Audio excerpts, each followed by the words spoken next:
may have overestimated Mother Nature, and man, she can be a mean. Well, good morning, friends. Well, looks like it's back to the drawing board. Let's go show you what happened. So another unscripted video for you today. Here's what happened when we got home last night. Our barrel came out of our hole and the whole shed was washed out. It is absolutely soaked. I mean, a lot of it is dry now, but I'll tell you, when I got back here, when I came out here at midnight, it was awful. So yeah, here is our hole. What an absolute, like, literally, what a mess. What an absolute mess. As you can see, we picked our barrel up, but our barrel was literally, look at it, full of sand, tipped over. It was completely out of the hole. So I think I'm gonna have to go back to the drawing board with this. The problem, what happened was, the circuit tripped. So the pump was running, the barrel was filling up, and it was pumping water out, you know, into the woods like it should have been. But then the circuit tripped. The plug got wet, and it's I don't know. The GFI obviously popped. I went over to the outlet, hit the GFI, and it worked. But yeah, we're gonna have to think of some type of overflow, spillway, or something like that. All right, so as you can see, this was a total fail. Let's go ahead. I hate to do it, but the purpose of the barrel is to pump out clean water. This is all dirty and collapsed and situated. We got to pump out the water in there. Unfortunately, it's going to do probably a lot of damage to the sub pump, but let's plug it in, drain the water down. We got to get our barrel back in. So see you guys in a minute. All right, so here we go. Welcome back to the absolute swamp. This is like, it's like ice, mud. It's slick, literally. Look at my boots. So what we did was, our hole completely collapsed.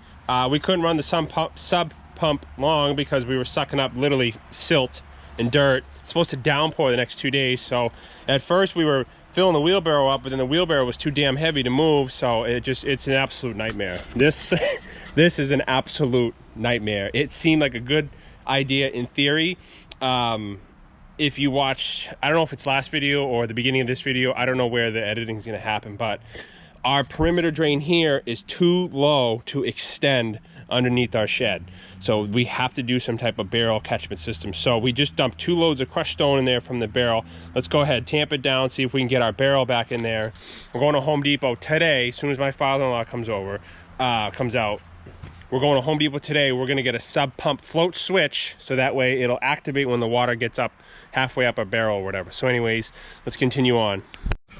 You ever have one of those projects that you wish you never started? Well, this is it. Look at this absolute disaster. So everything is wet, everything is soaked, literally torn. Thank God I have turf tires on the Kubota. We ruined our lattice. We got splatter all over our shed. This is a effing swamp. But we got the barrel back in. We put crushed stone around it. I guess we're gonna give this a shot. I really don't know. Like I said before, there's no way. I don't have the angle to extend that all the way out. It's way too high up over there. You're talking some serious excavating if I were to do that. Plus, I want to be able to use this clean water to fill our swimming pool, to be able to, eventually we're going to get IBC totes and do some water storage just for, like, you know, watering grass, or I don't know, whatever. I'm going to have a garden at some point, but yeah. So now we're going to put the float switch in the barrel. All right, friends, before we could even put the float switch in on the pump, I had to go to work, so we didn't end up doing it that day, but came back out here again the next morning. Same thing.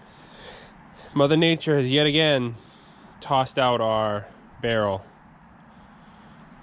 We spent so much time excavating yesterday. Look at the track marks from the tractor. It literally ruined our grass. If I haven't explained it before, here is the issue. We have a perimeter drain exit point right there. I don't have enough elevation to, I may actually, it looks like it's pushed up a little bit from the bucket moving, but I think 2 options. Here's what I'm gonna do, 2 options, and I need your opinion, need your help. I'm either gonna make the barrel smaller, refill in this hole, because this is the water table right down there. We have a very, very high water table here where we live. So I'm thinking either shorten the barrel, repack this in full of dirt, and see if I can do it that way, because that barrel is about 40 inches tall, and maybe I'll make it like a half the size 20-inch barrel, so I can repack this hole full of dirt, stick it back in with our sub pump. I want the flexibility to be able to have water to pump into the swimming pool, or to be able to pump, you know, into our ice rink where we skate. But I'm not so in love with it where I'm gonna destroy my lattice and half the driveway and the grass over it. I don't really know. I hope this makes sense. I'm thinking either shorten the barrel and do this whole pump with the switch, or I might get some non-perforated 4-inch black piping, see if I could run it underneath the shed now that it's raised. But again, I don't have that elevation. The back of the shed, all that dirt right there is high. We're in a low, so I'm really not sure if that will work. I'm pretty sure I'm stuck doing something with the barrel, but anyways, need your help. Let me know what you guys think. Because this is the third day in a row I've spent on this, and the ground's hardening up, and I need some help. So I'm not sure how to handle this. My main point is, again, our perimeter drainage here. It exits right here. It floods out our shed come heavy rain springtime. I need some way to move this water away. So that's basically all we're doing. So appreciate you guys watching. I appreciate any help you can give, and yeah, let me know. See you guys in the comments.